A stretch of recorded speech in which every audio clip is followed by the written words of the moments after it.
যুক্তরাষ্ট্র প্রবাসী জনপ্রিয় সঙ্গীতশিল্পী রাফফান ইমাম গানের জগতে যাকে সবাই পপাই নামে চেনে, প্রথমবার ঢাকার মঞ্চে একক কনসার্ট করতে চলেছেন পপাই।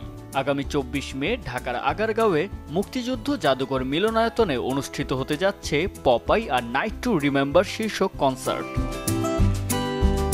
দীর্ঘ ২৩ বছর পর এবার পর্দায় আসছে নায়ক দ্য রিয়েল হিরোর সিকুয়েল।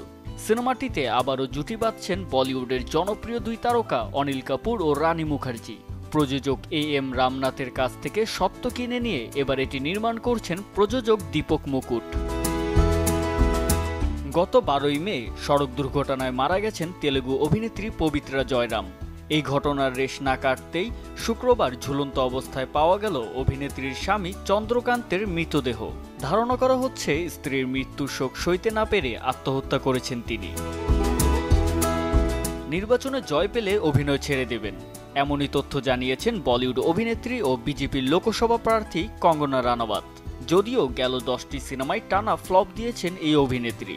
আসন্ন লোকসভা নির্বাচনে ভারতের হিমাচল প্রদেশের মান্ডি থেকে বিজেপির প্রার্থী হয়েছেন কঙ্গনা।